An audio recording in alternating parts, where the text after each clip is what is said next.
بسم الله الرحمن الرحيم. كافها يا عين صاد.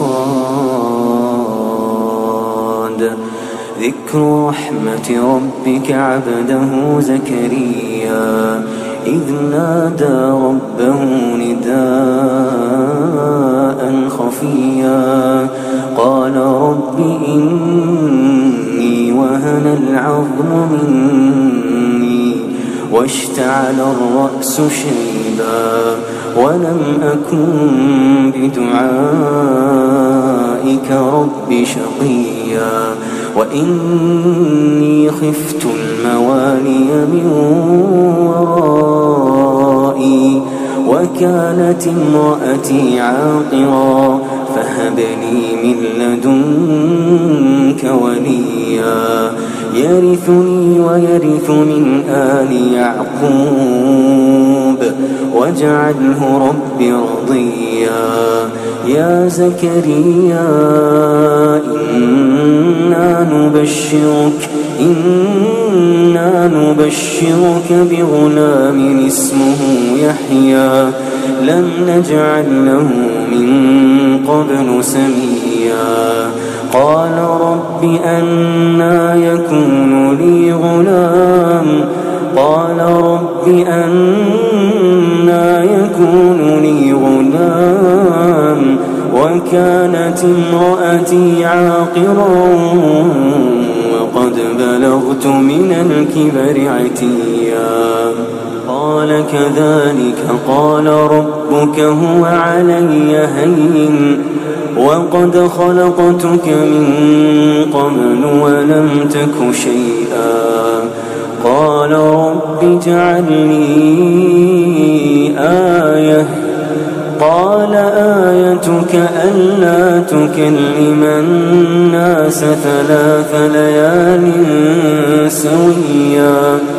فخرج على قومه من المحراب فأوحى إليهم أن سبحوا بكرة وعشيا.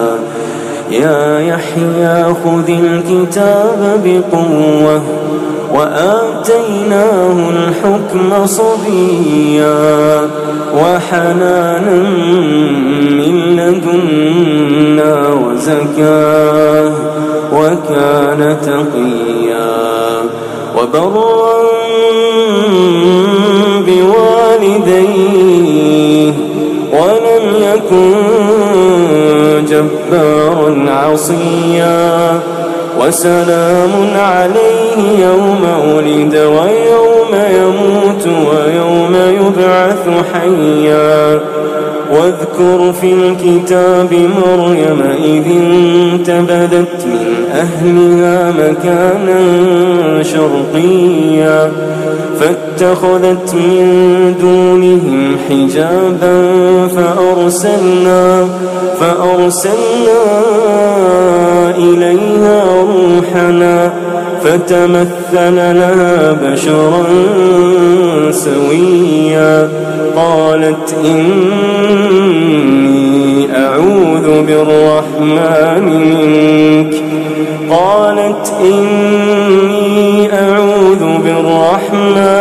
منك إن كنت تقيا. قال إنما أنا رسول ربك لأهب لك غلاما زكيا.